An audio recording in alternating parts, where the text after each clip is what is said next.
shoot.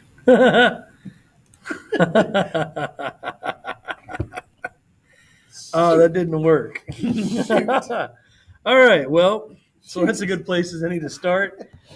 Hi, I'm Mr. Scherzer, Hey, Coach Netler.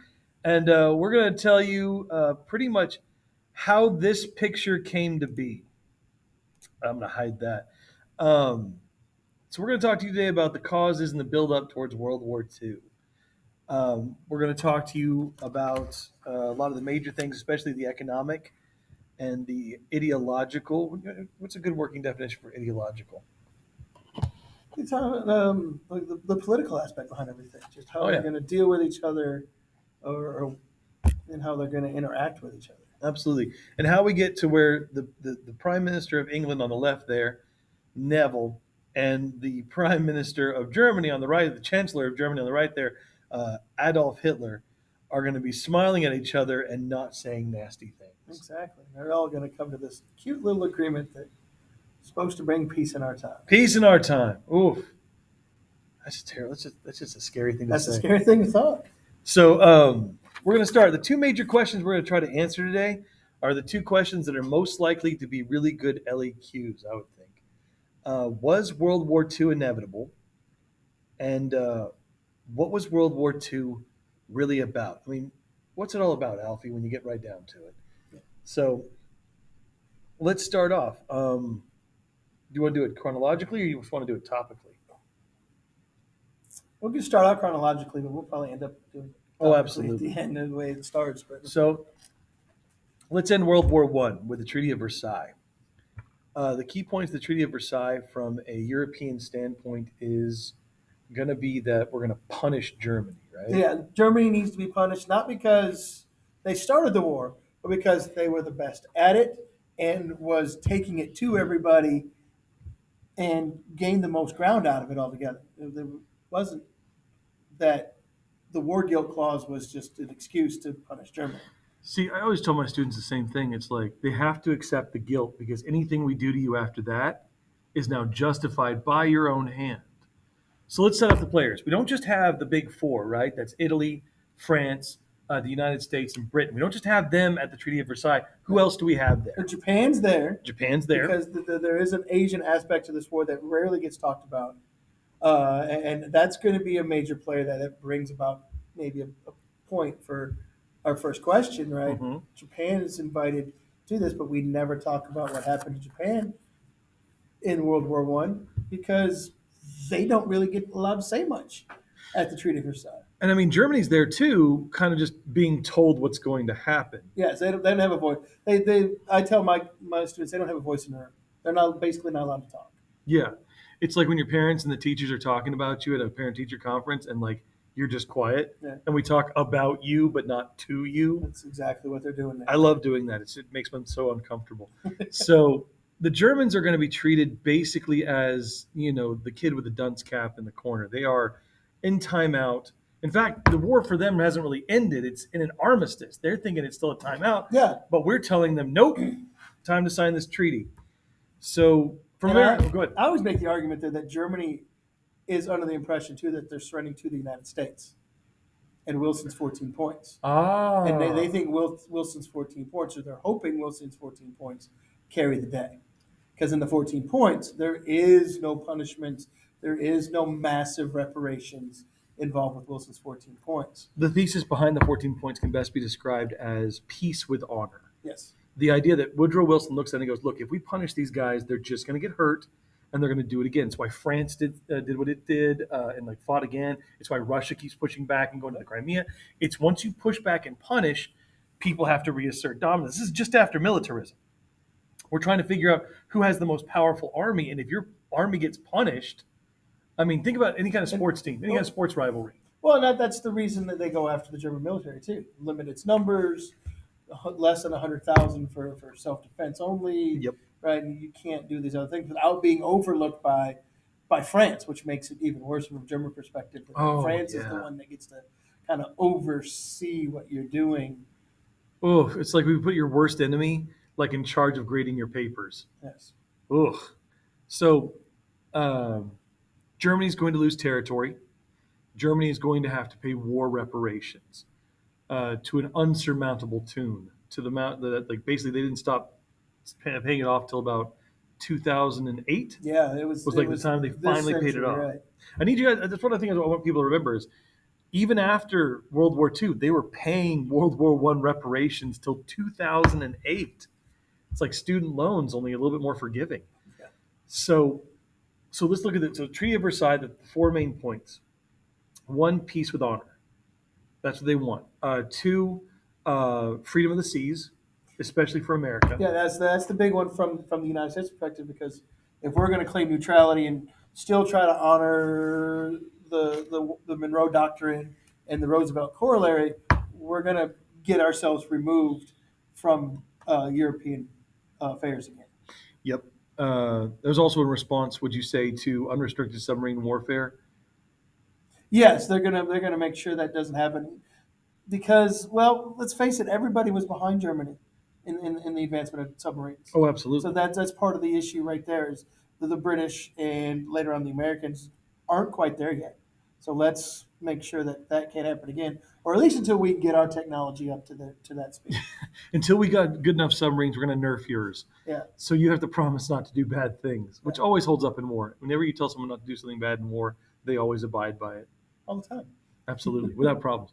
So peace with honor, freedom of the seas, um, national self determination, national and ethnic self determination. Which I always thought was funny, because the nations are created like Czechoslovakia, Which, the Czechs and the Slovaks, right? So you got two groups that maybe necessarily didn't ask to be put together yeah. are put together, and we won't even get into the mess of Yugoslavia right now, Oh, or good we Lord, no. because that's going to kickstart a whole bunch of stuff in the second half of the 20th century. But you're looking at least five or six different ethnic groups now being asked to live and govern together Yeah. as well. So I don't know where the self determination thing goes out the window to me when you start adding countries where you're combining ethnic groups together and going, all right, here you go, figure it out. You got some land now. Now you're not part of a bigger empire, but figure out who's going to be in charge, whether you like each other or not. Now, the Czechs and the Slovaks, at least they get along a little bit.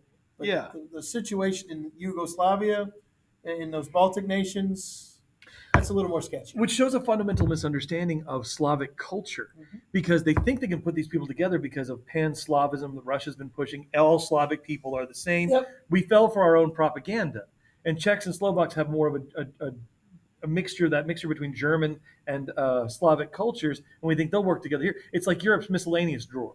Yeah. It's the bad roommate pairings, and so the idea is that we're gonna have it to a point. That's one of the big things I want people to understand about the 14 points. They weren't done right. They were hastily done as best they could. And then you got, of course, the fourth point that we need to make about the League of Nations is the League of Nations. Well, I just said it. It's about Yeah. Well, and that's the yeah. part where the Europeans take advantage of the American system.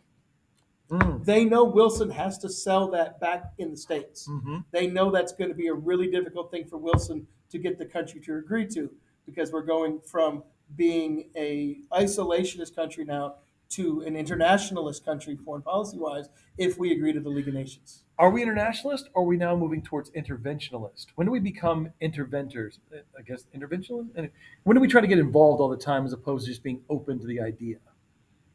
I would put it right at the end of World War II. So that's going to be one of the We're things going to we get look dragged at. into, because if you look at what we in the United States and Western Europe tried to do in the 20s, you get this idea that, okay, maybe the Americans really still want to be isolationists, or neutral nation at the very least, Yeah. and the Europeans are just trying to survive at that point, economically and even militarily. Okay. And See it's, that, but Go ahead. after World War II, it becomes more of an active role because now we have an antagonist that we're not actively fighting. and we are the big pushers then of the United Nations. Okay. The United Nations is going to be something they talk about before the U.S. even gets involved in World War II. So is the key difference between the League of Nations, which is started in 1918, 1919, and the United Nations after World War II, the fact that the UN has an army, or are there other major differences as well? I think the UN is more ready to be accepted after World War II, Okay. because World War II gets the United States on both sides. World War II gets Europe not only split east-west in Europe, but in England you're fighting in Europe and you're fighting in Asia. Right now we're all kind of more spread out. Where World War One, yes, Japan's in the room, but we still see it as a European war. The Yeah, Americans come in late and under French control for the first few months that's before right. they're allowed to make their own military decisions. So it's World War One is still seen as a very European war, and they're still trying to maybe not follow the old metric balance of power system, but work things out above this. So we'll ignore the Japanese, get the Americans out of the room as quickly as possible, and then do whatever the heck we want to do when it comes to punishing those that we historically want to punish. I would also argue they go after Germany.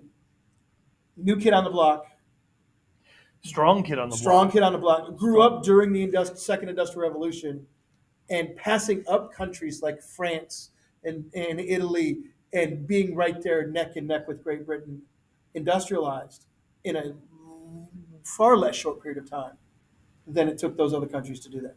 Because that's what it feels sort of like they cheated almost like they just started having to start at the time when everything was getting easier. They didn't go through our struggles that we went They didn't through. go through our struggles, and many people thought that same thing about the Americans. There was so much going on for us when we started our country. We had so much technology we didn't have to start from scratch. Yeah.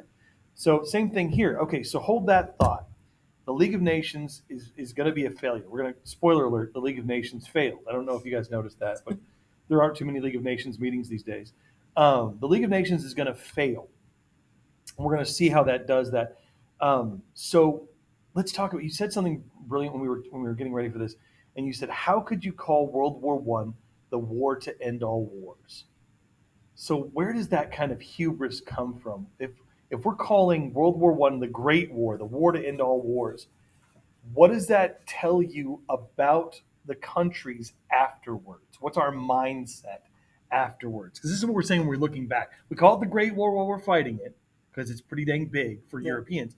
But the war to end all wars, is that a hopeful statement? Is that a warning statement?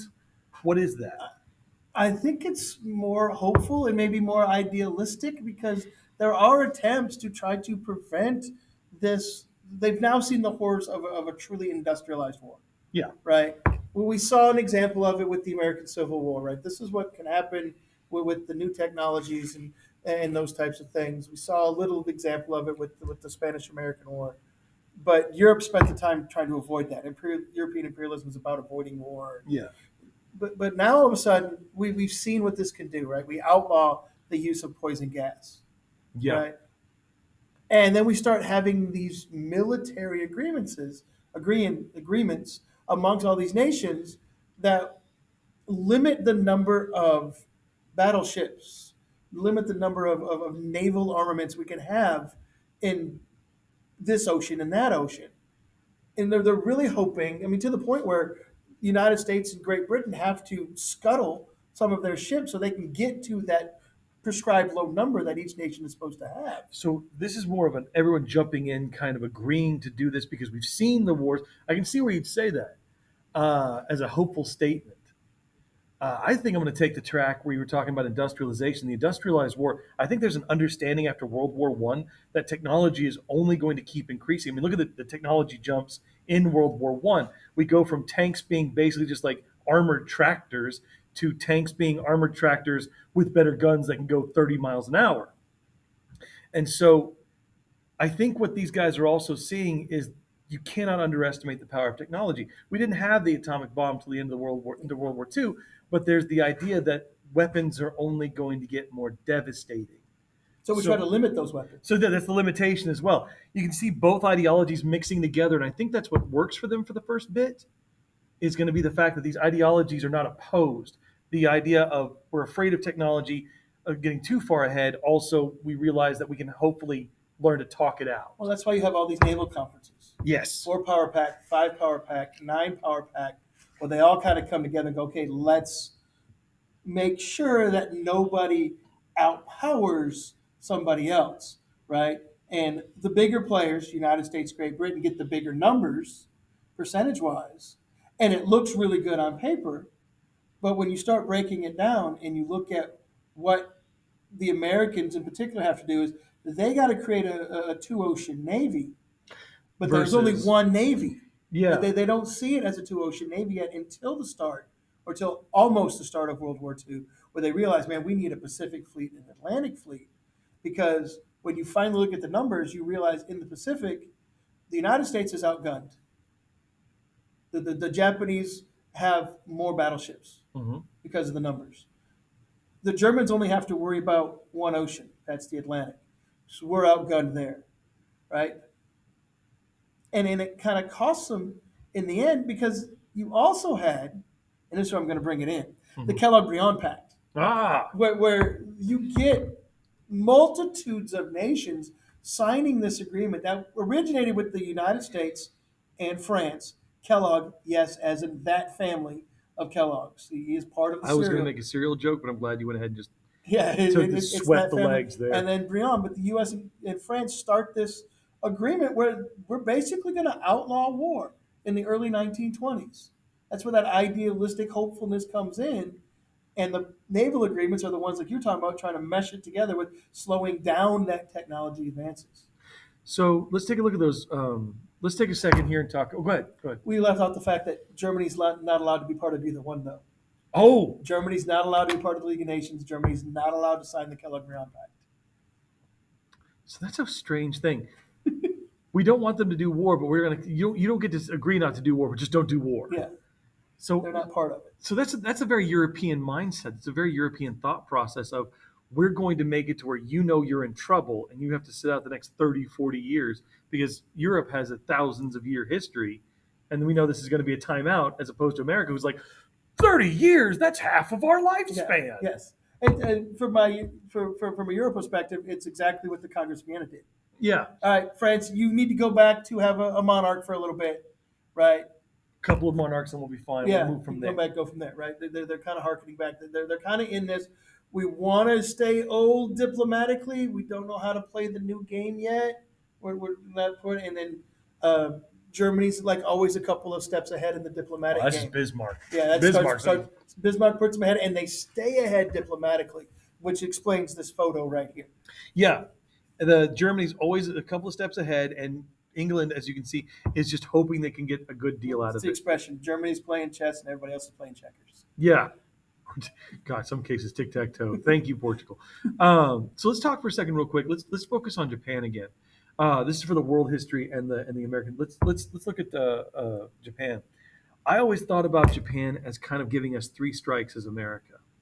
The first strike is the Treaty of Portsmouth after the Russo-Japanese War, where we take all the territory that Japan gained by all the European rules. They played the game correctly. They won the game correctly, and we give it back to Russia. And that's valuable territory. That's Manchuria and areas like that. That's valuable coal and iron. That's strike one.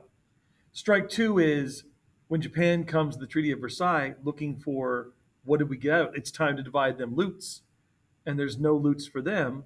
Also, before you leave, guys, these powers packs, we're going to make sure that you know that we're going to limit your navy, which for Japan as a tiny island nation is its major fighting force. The tiny island nation that is now getting involved in world Yeah, affairs. Remember, they're one of the last ones in the world of the powers to get out and come out into the world and play. yeah, I mean, they're very isolationist. extraordinary. Like, it was up till like 1885 where they had to crack them open again Yeah, after they shut out everybody except a few Dutch traders in the 1600s. So let's and once again looking at what you just said about the whole Pacific Fleet thing, the fact that Japan is the only of these nations that really has a strong presence in the Pacific.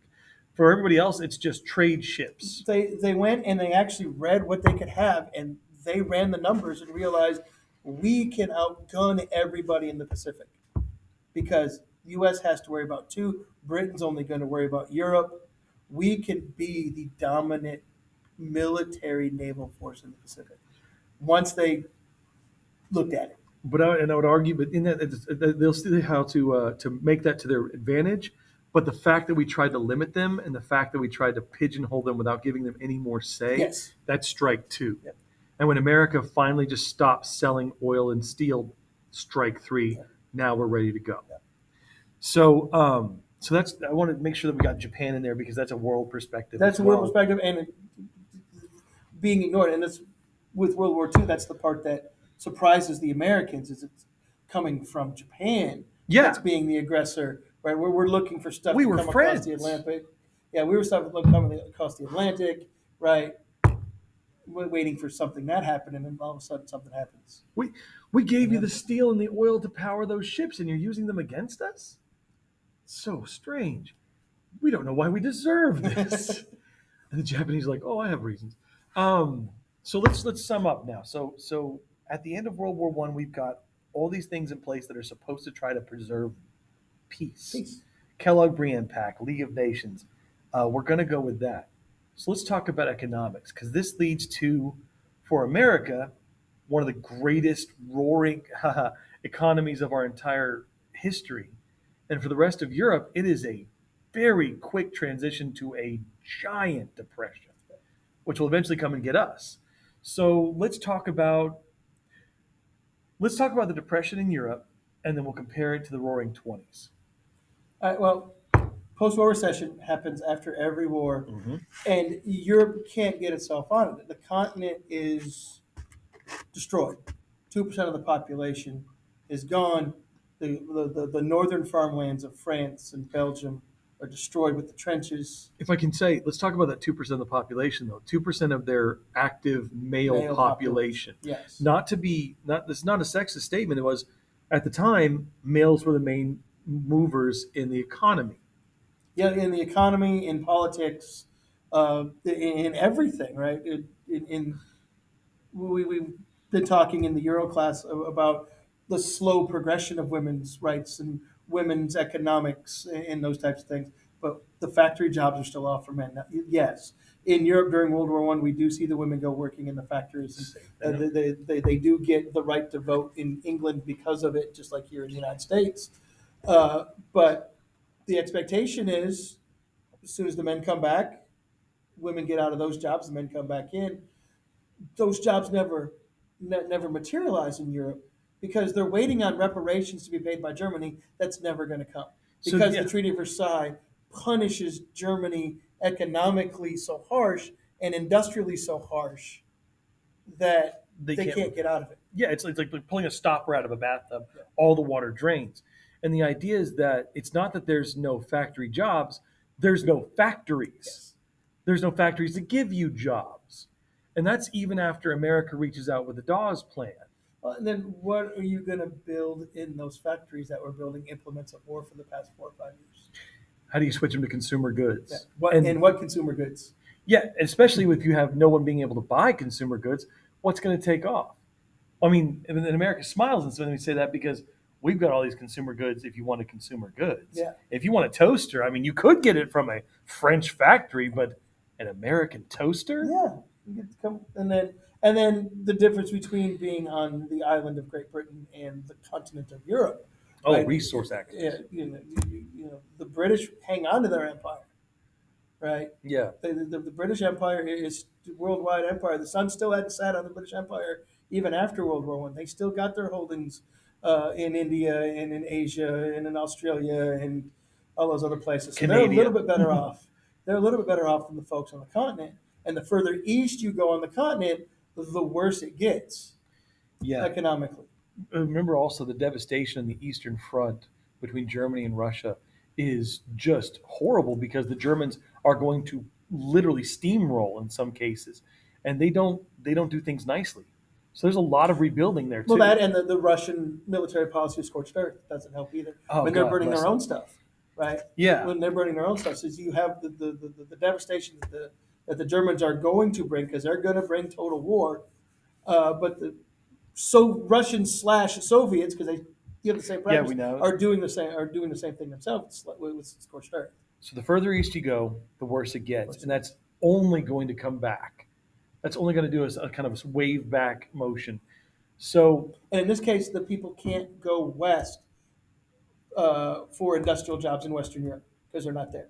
yep, Because you saw that Eastern to Western immigration in the late 1800s. It's not there now.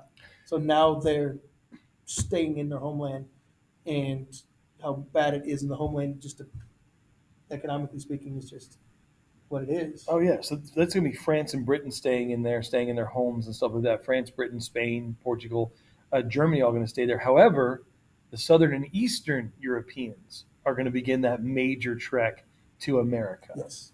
Get us to America. It's going well over there, and then you've got your factory jobs building up in America.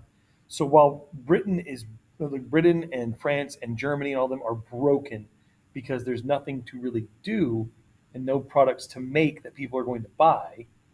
America, on the other hand, is hitting its stride. Yeah. We didn't lose that many people. We have all of our places are safe. We have access to massive amounts of resources and the infrastructure to move them around. So because of that, our government looks at everywhere. And as much as I don't like supply side economics, when supply side economics applies to everybody, we've got cash. And like one of the things was like 35% per capita income. Yeah. And the thing I asked my students to do was think about it. Think about what your family makes. Now I had 35%. What would that do for you? And it's like, we could pay for college. We could buy me a car. We could buy me a car. We could do something else. We could buy me a car. Yeah. So and that's what was happening in the 20s in America. They were buying a car and Ford $300, $5 a month for 60 months installment plan. Away we go. You can get the car. You can get that new electric refrigerator. Heck, you could buy the new electric vacuum cleaner. All this stuff, and you don't pay for it all up front. Yeah. Right? We've extended so much credit. 23, 24, 25, 26, 27, half of 28, we're rolling. Oh, absolutely. The whole rest of the world's looking at the United States going, man, we want to be those guys. Oh, yes, because it's the bright, shining place. Yeah. They're going to start wanting to be us so badly, they're going to adopt our culture. Yep. That's going to be the jazz age coming out. We're going to jazz is huge in Paris. Jazz is huge because it is the sound of freedom in America. It is the sound of prosperity. Plus, the French don't have the same hangups we do about who's making the jazz. Yes, that's true. And to an extent. To an extent. I mean, they're not perfect. Who is in Europe? But so we've got that culture was going to come from this idea of if we adopt their culture, maybe we can adopt their economy as well. That'll come with it. Right? Fake it till you make it. Yeah, that'll follow, right? But we're already setting ourselves up for failure. So we've got wonderful growth, right? We've had a little bit of recession, but we came up with supply side economics. Mm-hmm. Everyone's got tons of money to spend, and everybody's bought a toaster in America, but we're not selling them to anybody else. No, we're starting to get this build up of surplus, and our normal market in Europe is not there. There's and we can't really sell as much to Japan. They don't have the infrastructure to support a toaster.